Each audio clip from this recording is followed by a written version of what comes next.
येणार आहे त्याच्याविषयी तो शिकवत आहे. आणि देवाचं राज्य येईल तर काय घडेल याच्याविषयी बोलत असताना येशू म्हणाला, नोहाच्या काळामध्ये जसं घडलं तर तसं घडत राहील. नोहाच्या काळामध्ये लोक जमीन घेत होते, जमीन देत होते, लग्न करून घेत होते, लग्न करून देत होते. म्हणजे परमेश्वराने जो पृथ्वीचा नाश करायचं ठरवलं त्याच्याविषयी लोकांचा विश्वास नव्हता, त्याचं काही देणं घेणं नव्हतं. आणि येशू म्हणाला, शेवटच्या काळामध्ये लोक देवाच्या वचनावर, देवाच्या शब्दाचा विश्वास दृढ करणार नाही.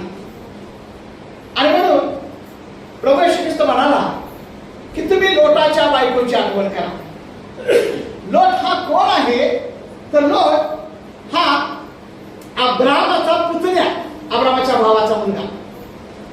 पूर नावाच्या देशातून परमेश्वर देवपिताने जसं अब्रामाला बोलावलं आणि अब्राम आपली पत्नी सारा आणि काही साहित्य घेऊन येत असताना त्याच्या भावाचा मुलगा लोट त्यांच्या पाठीमागे लागला. हा लोट चुलत्याबरोबर राहत असताना, काकाच्या बरोबर राहत असताना तो नेहमी जगातल्या गोष्टी ज्या आहेत ते पाहत होता. जे जगात चांगलं आहे त्याच्याविषयी पाहत होता. लोट ज्यावेळेस तो अब्रामाच्या पासून बाजूला जाऊन राहिला त्यावेळेस काही राजांनी त्याच्यावरती चढाई केली आणि लोटाला, त्याच्या पत्नीला, त्याच्या मुलींना आता साहित्य लुटून नेलं. देवाच्या संगती राहणाऱ्या लोकांच्या संगती राहणं हे आमच्यासाठी आशीर्वादाचं कारण आहे. आमेन. हा जो लोट आहे तो लोट उत्पन्न पुस्तक 13वा अध्याय त्याच्यामध्ये काय झालं, अब्रामाची संपत्ती वाढली, त्याच्याकडे सोने नाणे गायी म्हैशी संपत्ती वाढली. आणि ती वाढल्यानंतर अब्राम म्हणाला लोटाला की तुझे गुराखी आणि माझे गुराखी यांच्यामध्ये वेळोवेळी तंटा होत आहे आणि म्हणून तू वेगळा हो आणि आता दोघं वेगळं होणं गरजेचं आहे. आणि मग अब्राम लोटाला म्हणाला, तू जर या दिशेला जाशील तर मी विरुद्ध दिशेला जाईल, तू जर इकडच्या दिशेला जाशील मी विरुद्ध दिशेला जाईल, पण पहिली निवड करण्याचा अधिकार मी तुला देत आहे. लोट अब्रामापासून बाजूला गेला, उंचीवरती गेला. आता फिरून पाहिलं की एका बाजूला तळवटीमध्ये, अर्ध्याच्या तळवटीमध्ये हिरवळ आहे. वाचा आपण उत्पन्न पुस्तक 13वा अध्याय वचन 12 आणि 13.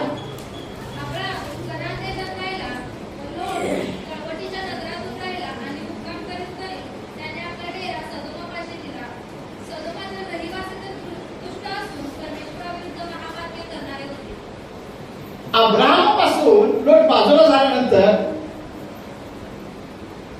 लोटाने पाहिलं की आटेच्या खालच्या बाजूला हिरवळ आहे आणि दुसऱ्या बाजूला हिरवळ नाही. अब्राम ते जे म्हटलं होतं लोटाला, तू जाशील त्याच्या दिशेने जाईल. लोटाने पाहिलं की इकडे हिरवळ आहे, इथं पीक चांगलं येईल, इथं धान्य चांगलं पिकेल, इथं मला सुख मिळेल, इथं मला समाधान मिळेल. पण 13 वर्षामध्ये असं म्हटलं की तो सदोमाच्या शहराच्या जवळ गेला आणि वचन असं सांगत आहे, सदोमाचे लोक देवाच्या विरुद्ध वागणारे होते. आमेन. देवाच्या विरुद्ध वागणाऱ्या लोकांच्या झुंडीमध्ये, त्या समाजामध्ये लोट जाऊन राहिला. देवाच्या सणाला आम्ही पाहतो आदामाची पत्नी हवा, हवेने ते फळ पाहिलं आणि मग असं म्हटलं, हे फळ दिसण्यास सुंदर आहे आणि चवीला स्वादिष्ट आहे. मनुष्य पापामध्ये पडत असताना त्याचे जे डोळे आहेत ते डोळे त्याला आकर्षित करतात, पापाकडे त्याला आकर्षित करतात. तसं लोटाने जे पापाची स्थिती असणारा सदोम शहर आहे त्याला जोडून जे गमोरा शहर आहे त्या दोन शहराची त्याने निवड केली आणि तो जाऊन त्या ठिकाणी राहिला. पाहत आहोत लोटाच्या बायकोची आठवण करा. वाचा आपण उत्पत्ती 14 अध्याय 11 आणि 12. उत्पत्ती 14 अध्याय 11 आणि 12. तेव्हा सदोम व गमोरा येथील मालमत्ता व सगळी अन्न सामुग्री शत्रू लुटून घेऊन गेले. अब्रामाचा पुतण्या लोट हा सदोम येथे राहत होता. त्याला त्यांनी धरून नेले आणि त्याची मालमत्ताही नेली. ज्या लोटाची सगळी मालमत्ता गेली, फक्त मालमत्ताच गेली नाही, त्याची पत्नी आणि त्याच्या मुली यांनाही शत्रूंनी पकडून नेलं. त्याला अब्रामाने सोडून आणलं. पण ज्यावेळेस सदोम आणि गमोरा शहरामध्ये पापांचा डोंगर वाढला, पाप गगनाला टेकलं, तेव्हा परमेश्वर जेव्हा अब्रामाला म्हणाला त्या 2 शहरांचा मी नाश करणार आहे, त्या 2 शहरांच्या वरती मी अग्नी आणि गंधक टाकणार आहे. अग्नी आणि गंधक पडल्यानंतर ही दोन्ही शहरात असणारे लोक, प्राणी, पशु, पक्षी, जमीन जे काय ते सगळं जळून जाईल. देव म्हणाला माझा दास अब्राम याच्यापासून ही गोष्ट मी लपवून ठेवणार नाही. देवाने स्वतः अब्रामाला सांगितलं आणि अब्रामाने प्रार्थना केली, देवा तिथे 100 लोक असतील तर तू नाश करशील काय? विश्वास नाही, परमेश्वराला नाही. अब्राम म्हणाला देवा आणखी एकदा विनंती करतो, 50 लोक विश्वासाने असतील तर नाश करणार काय? देव म्हणाला नाही. अब्राम आणखी म्हणाला देवा 10 लोक असतील तर तू नाश करणार काय? देव म्हणाला नाही. खरं अब्रामाला देवाने सांगितलं, अब्रामाच्या अंतःकरणामध्ये आपल्या लोटाच्या विषयीचं प्रेम जागृत झालं, त्याच्या कुटुंबाच्या विषयी प्रेम जागृत झालं. आता म्हणला माझा पुतण्या लोट तिथे राहतो, कुठे इथून लांब राहतो माझ्यापासून, पण तो तिथं जळालेला, त्याची संपत्ती नष्ट झाली, मला बघवणार नाही. तू प्रार्थना करत राहिला. आणि मग काय घडलं? वाचा आपण उत्पत्ती 19:14. उत्पत्ती 19:14. तेव्हा लोट बाहेर जाऊन आपल्या मुलीशी विवाह केलेल्या आपल्या जावयास म्हणाला, उठा, या स्थानातून बाहेर पडा, कारण परमेश्वर या नगराचा नाश करणार आहे. परंतु त्याच्या जावयास तो केवळ गंमत करीत आहे असे भासले. बस. आमेन. आमेन. आपण माझ्यासोबत आहात काय? येस. देवाचा दूत त्या ठिकाणी आला आणि देवाच्या दूताने लोटाला सांगितलं, तू तुझी पत्नी, तुझ्या मुली, तुझी जावई यांना घेऊन बाहेर पड, कारण का आम्ही या ठिकाणी त्या लोकांचा नाश करणार आहे. परमेश्वर देव त्याच्यावरती अग्नी टाकणार आहे. जावयाला जेव्हा बोललं, जावयाला ती गंमत वाटली. देवाच्या सत्काराने बऱ्याच वेळेला देवाच्या मंदिरामध्ये येण्यासाठी, देवाचं नाव घेण्यासाठी, देवाचं प्रार्थना करण्यासाठी आम्हालाही गमती वाटतात. असं कसं होईल का? असं काय घडेल का? असा अविश्वास निर्माण होतो. तो अविश्वास या लोटाच्या जावयाच्या मध्ये निर्माण झाला. आणि पुढचं वचन सांगत आहे, वाचा 16 वचन 19:16. तो दिरंगाई करू लागला तेव्हा परमेश्वराची करुणा त्याचवर होती, म्हणून त्या पुरुषांनी त्याच्या बायकोच्या आणि त्याच्या दोघी मुलींच्या हातास धरून त्यांना ओढून बाहेर काढले आणि नगराबाहेर आणून सोडली. बस. आमेन. अब्रामाला विनंती केलेली ती त्याप्रमाणे जे दूत आहे ते दूत लोटाचं त्याच्या पर्वाचं रक्षण करण्यासाठी बघत होते. लोट जावयाला सांगत ऐकत नाही, मुलीने सांगत ऐकत नाही. त्यावेळेस दूत तिथं आले आणि देवाच्या दूताने लोटाचा हात पकडला आणि त्याला बाहेर काढलं. मुलीचा हात पकडला आणि बाहेर काढलं. लोटाच्या बायकोचा हात पकडला, त्याला बाहेर काढलं, गावाच्या बाहेर सोडलं आणि ते म्हणाले, आता तुम्ही मागे वळून पाहू नका. आमेन. आमेन. आता मागे वळून पाहू नका. देवाचं सगळं जे शहर नष्ट होणार आहे, जे गाव नष्ट होणार आहे, जे सगळं जळणार आहे, संपणार आहे, देव म्हणत होता की माझा विश्वास ठेवणारा मनुष्य त्याचा त्यामध्ये नाश होऊ नये. आणि म्हणून तो हाताला धरून आम्हाला संकटातून बाहेर काढतो. आमेन. आम्ही आजारामध्ये येतो, देवाचा दूत येतो आणि आजारातून आम्हाला ओढून बाहेर काढतो. आम्ही कर्जात येतो, देवाचा दूत येतो आणि कर्जात आम्हाला ओढून बाहेर काढतो. आमेन. तो दूत देवाच्या वतीने आमचं रक्षण करण्यासाठी सदैव तयार आहे. बघा, पेत्र तुरुंगामध्ये होता आणि पेत्राच्या हातामध्ये बेड्या, पायामध्ये बेड्या, इकडच्या वेळेला एक पहारेकरी, त्याच्या हातामध्ये बेड्या आणि पेत्राच्या हातात बेड्या, या हाताला एक पहारेकरी, दोघांच्या हातामध्ये बेड्या. असं असताना देवाचा दूत रात्री त्या ठिकाणी आला आणि त्याने काय केलं, पेत्राच्या कुशीवरती थापटलं आणि थोपटलं. त्याला म्हटलं की उठ. पेत्राला काय कळालं, त्याला वाटलं स्वप्न असेल. त्याच्या हाताने साखर निघून पडले, बेड्या निघून पडल्या. जे दरवाजे आहेत तुरुंगाचे ते मोकळे झाले. तो बाहेर आला. बाहेर येऊन बाहेरच्या चौकात आल्यानंतर पेत्राने ओळखलं हे काही स्वप्न नाही, दूताने मला तुरुंगातून बाहेर काढलं आहे. आणि आज तुम्ही कोणत्या समस्यामध्ये असाल, कोणत्या अडचणीमध्ये असाल, आजारामध्ये असाल, काळजीमध्ये असाल, चिंतेमध्ये असाल, परमेश्वर त्याचा दूत पाठवून तुम्हाला बाहेर काढेल. हालेलुया. परंतु त्यानंतर मात्र आम्हावरती जबाबदारी आहे, आम्ही मागे वळून पाहणार नाही. आणि मग जे संदेशाचा शीर्षक आहे ते हे की लोटाच्या बायकोची आठवण करा. आणि लोट जो आहे तो लोट पुढे चालला. हे गाव जळत आहे, लोट पुढे चालला. असं म्हटलं की लोट त्याच्या फॅमिली बाहेर पडल्याशिवाय देवाने तिथे अग्नी टाकला नाही. आमेन. देव सर्व स्थितीत तुमचं संरक्षण करतो, तो तुम्हाला सावरून धरतो. तुम्ही बाहेर आल्याशिवाय पाप्यांचा आणि शापांचा नाश देव करत नाही. आमेन. आणि मग बाहेर आले. तिकडे लोट पुढे चालला आहे, बायको पाठीमाग आहे. लोटच्या पाठीमाग त्याच्या मुली आहेत, मुलीच्या पाठीमाग बायको आहे. माझ्या लक्ष द्या. लोट पुढे आहे, दोन मुली, तिकडे पाठीमागे बायको. बऱ्याच वेळा मी पाहतो पती पुढे जात असेल तर पत्नी त्याच्या सोबत जात नाही, ती पाठीमागे थांबते. आमेन. हालेलुया. लग्न लावल्यानंतर मी पाळत म्हणून पती आणि पत्नी झाल्यानंतर मी त्या दोघांचा हात हातात दिला आहे असा करून, तरी पण हात सोडून पती स्टँडवर आणि पत्नी अजून पाठीमागे. संगतीने चला. हॅलो. पती आणि पत्नी संगतीने चला, कारण का देवाने तुमचे नातेसंबंध जोडलेले आहेत. आमेन. आणि पाठीमागे नाही. पाठीमागे राहिल्यानंतर तिच्या अंतःकरणामध्ये प्रश्न भेडसावायला सुरुवात झाली. मी आलोय पुढं, दूतानं सांगितले मागे वळून बघायचं नाही.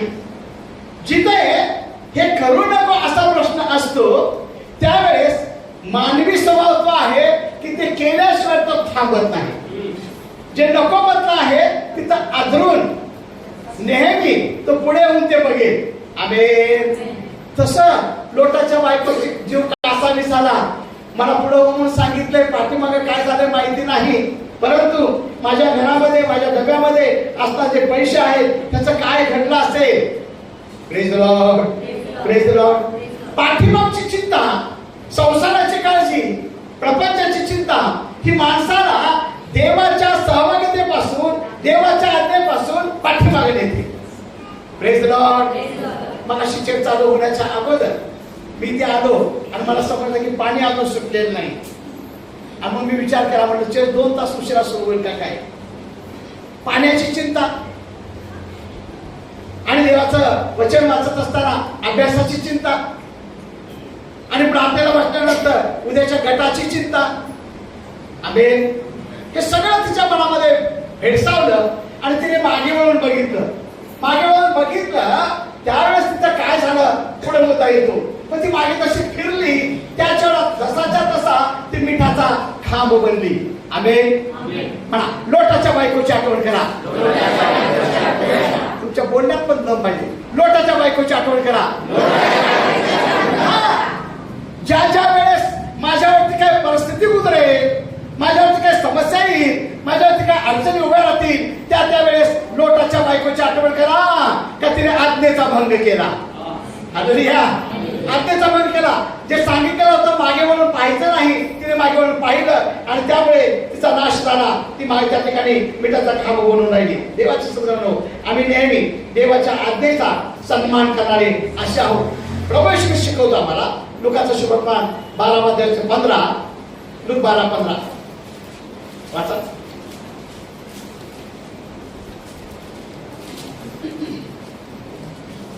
आणखी त्याने त्यांना म्हटले, सांभाळा, सर्व प्रकारच्या लोकांपासून दूर राहा, कारण कोणाजवळ पुष्कळ संपत्ती असली तर ती त्याचे जीवन होते असे नाही. बघा, खूप धनाढ्यता झाली, खूप धनधान्य पिकलं, याचा अर्थ त्याचं जीवन त्याच्यामध्ये होतं असं नाही. येशू ख्रिस्त म्हणतो की तुम्ही सांभाळावे, पाऊल टाकण्याच्या अगोदर सांभाळावे.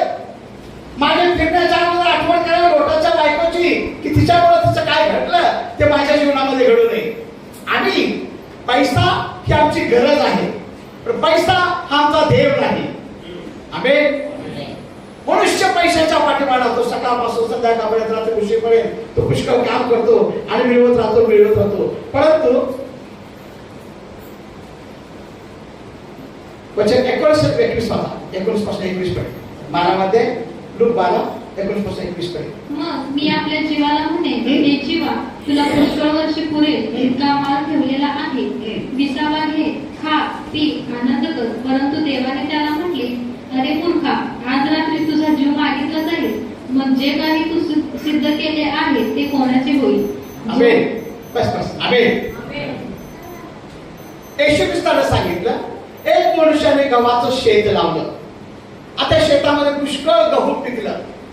त्याने जे कोठारे होते, गोदाम होते, गोडाऊन होते, पाडल्या, नवीन बांधलं. आणि तो म्हणाला आपल्या जीवाला, हे माझ्या जीवा, तुला पुष्कळ वर्ष पुरेल एवढं धान्य पिकलेलं आहे, आता मी माझ्या मनगटाने पिकवलं आहे. स्वतः खा पी आणि आराम कर. तू खा पी आणि मोबाईल घेऊन असं करत बस. हॅलो, तू खा पी आणि रिमोट घेऊन टीव्हीवर जास्त बदलत बस. हे सगळं काय आहे. आमेन. पण परमेश्वर देव म्हणाला, अरे मूर्खा, आजच्या रात्री तुझा जीव काढून घेतल्यानंतर ते कोणाच्या मालकीचं होईल? येशू म्हणतो, सांभाळा. कारण का? धन, संपत्ती, प्रपंच, सर्व गोष्टी पुरवणारा तो देव स्वर्गात तुम्हाला पुरवठा करेल. तुम्ही त्याच्या आज्ञेत राहा. आमेन. उपदेशकाचं पुस्तक 5वा अध्यायाचं 13 सांगत आहे. उपदेशकाचं पुस्तक 5वा अध्यायाचं 13 हे पुस्तक लिहिलं शलोमोन राजाने. आणि शलोमोन राजा त्यावेळेच्या सर्व लोकांच्या मध्ये अतिशय हुशार, अतिशय ज्ञानी. तो अतिशय हुशार आणि ज्ञानी असताना शलोमोन राजा तो अतिशय श्रीमंत होता. त्याने जो राजवाडा बांधला, त्या राजवाड्याला आपण जे सिमेंटचं प्लास्टर आतमध्ये करतो तसं न करता त्याने सोन्याचा पत्रा मारला. एवढा श्रीमंत. आणि त्याची श्रीमंती पाहण्यासाठी जगाच्या कानाकोपऱ्यातून लोक यायचे. त्यानं हे उपदेशकाचं पुस्तक लिहिलं. आणि त्याच्या 5व्या अध्यायाच्या 13 वचनामध्ये तो लिहितो, धनिक धन राखून ठेवतो, ते त्यांच्या हानीला कारण होते. हे एक मोठे अनिष्ट भूधनावर माझ्या दृष्टीस पडले आहे. शलोमोन म्हणाला, मी फिरून बघितलं, धनसंपत्तीने धनवान असणारे हे लोक आहेत, गडगड असणारे लोक आहेत, ते धनसंपत्ती त्यांच्या हानीला कारण होते, त्याच्या नाशाला कारण होते. आमेन. एक मनुष्याला मी पाहिला आहे, तो व्याजाने पैसे द्यायचा आणि वयोवृद्ध झाला आणि पैसे काय त्याच्या हातामध्ये येईना, मुलं त्याला पैसे देईना. आता थोडस डोकं फिरल्यासारखं झालं. आता सारखं म्हणायचा, मला पैसे पाहिजेत. आणि डॉक्टर म्हटले, याच्या हातामध्ये पैसे द्या, म्हणजे याचं जे बेड आहे ते निघून जाईल. मग कागदाचे असे बंडल तयार केले आणि त्याच्या हातात ठेवले आणि तो मोजत बसला. 100, 200, 300, 400, 500 कागदाचे गट्टे. नाशाला कारणीभूत ही जी लोटाची पत्नी आहे ना, लोटाच्या पत्नीला ते आठवलं, माझ्या घरामध्ये, माझ्या डब्यामध्ये मी ठेवलेली काय रक्कम आहे, त्याचं काय झालं असेल. आम्ही सगळे फॅमिली निघून चाललो आहोत, माझ्या जागेचं काय, आम्ही सगळं कुटुंब घेऊन चाललो आहोत, माझ्या शेतीवाडीचं काय. त्या सगळ्या गोष्टीचा विचार तिच्या डोक्यामध्ये आला आणि म्हणून तिने पाठीमागं फिरून बघितलं. आणि येशू म्हणाला की जे धनसंपत्ती आहे, ती धनसंपत्ती तुम्हाला जीव वाचवू शकत नाही. अशा मुलाला तेच देतो की धन जे आहे ते आपल्या हानीला कारणीभूत होतं. फिलिप्पियर पत्र 3 अध्यायामध्ये 19 वचनामध्ये संत पाऊल देतो, फिलिप्पियर 3:19 मध्ये, की आम्ही जे पोट भरतो रोजच्या रोज, ते रोज भरण्याचं जे पोट आहे ती तुमची पूजा नसावी. फिलिप्पियर पत्र 3 अध्याय वचन 19. नाश हा त्यांच्या स्तंभाचे वैरी आहे. नाश हा त्यांचा शेवट. पोट हे त्यांचे दैवत आणि निर्लज्जपणा हे त्यांचे भूषण आहे. त्यांचे चित्त ऐहिक गोष्टीत असते. आमेन. जगाच्या गोष्टीमध्ये लक्ष असणारे लोक, रोज आणि रोज जगामध्ये चालणारे लोक, संत पाऊल लिहितो की पोट ही तुमची पूजा नसावी आणि पैसा हा तुमचा देव नसावा. या लोटाच्या बायकोने पोटाला अधिक भर दिला, पैशाला अधिक किंमत दिली, देवाची आज्ञा तिनं मोडली. जे मागे वळून पाहू नको म्हटलं तर ते पाहिलं. दुसऱ्या दिवशी सकाळी बघा आता लोट जाऊन पोहोचला तिकडे दुसऱ्या नगरामध्ये. आणि तिथे पोहोचल्यानंतर सकाळ उजळल्यानंतर अब्रामाने टेकडीवर बघितलं लोटच्या ठिकाणी राहत होता सदोम आणि गमोरा त्या शहराकडे. तर तिथून भट्टीतून निघाला तसा धूर निघत होता आणि सगळीकडे राख पसरली होती. आमेन आमेन. देवाच्या सन्मानाने आम्ही सांभाळावे, आम्हाला दिलेली आज्ञा आहे त्या आज्ञेवरती अवलंबून आम्ही जीवन जगावे. रोमपत्र 8 अध्यायाचं 13 मला सांगतं.